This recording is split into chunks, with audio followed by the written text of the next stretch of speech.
So for today's video mga kasirkit is tuturuan ko kayo o mag-tutorial tayo kung paano natin paglagyan ng mga wires yung ating convenience outlet na flash type mga kasirkit.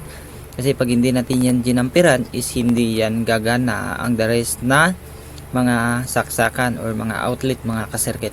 Ngayon mga kasirkit, samahan nyo ako sa araw na to, no? Nabalatan natin to, itong wire na to, upang mailagay natin ng sakto at katamtaman. Kailangan talaga pantay na pantay yung ating pag remove ng insulator at saka yun, tumalon pa talaga mga kasirkit. Ayan mga kasirkit, ganyan lang ka basic yung ating paglagyan, no? Kumuha ka lang ng isang wire mga kasirkit na angkop na talaga sa pang convenience outlet mga kasirkit. Ayan mga kasirkit, no?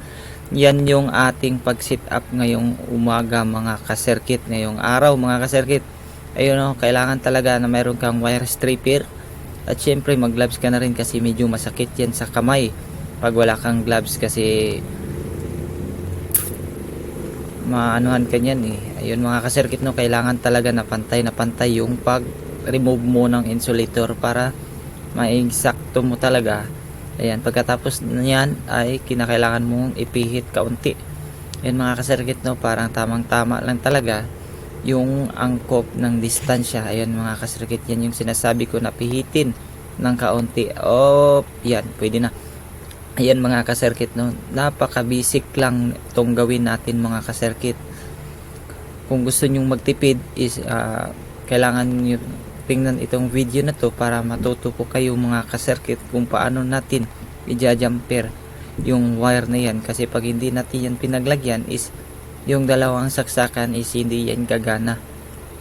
Yun mga kasirkit, no, ganun lang kasimple, ganun lang ka basic yung pag jumper ng outlet natin mga kasirkit. Ay ano, kung electrician yung magawa sa bahay nyo yan ay nasa 350 na yung singilan yan mga kasirkit. O di ba? Dahil tumingin ka sa video kung ito is makakatipid ka talaga mga kasirkit, kasi alam mo na kung paano gagawin or paano natin i-attach yung mga wire na binili mo. Siya nga pala mga kasirkit, sa mga nagtatanong na wire na ginamit natin is 3.0 yan. Yung sa gauge niya is number 12 mga kasirkit. Ayun, ibabaon talaga natin ng mabuti yan kasirkit, kasi pag hindi yan natin binaon ay tatalon yan, tatalbog yan at hindi na yan gagana at dyan din yung magkakakos ng short circuit. Ayun mga kasirkit, no, dito naman tayo sa tugang outlet.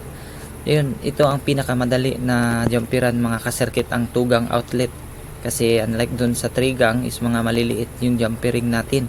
Ayun mga kasirkit, dito sa tugang outlet is maganda lang talaga at mahaba yung wire na gagamitin natin, unlike doon sa trigang outlet.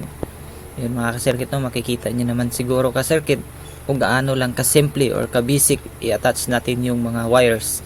Ayun mga kasirkit, kung nagtitipid ka talaga mga kasirkit, yan yung sit-upan. Kaya ngayon mga kasirkit, nakita mo ang video na to ay sana mayroon akong naiambag or naitulong sa inyo mga kasirkit kung paano mag-jumper ng basic na trabaho ng electrician mga kasirkit. Okay mga kasirkit, thank you for watching. Don't forget to follow and likes mga kasirkit.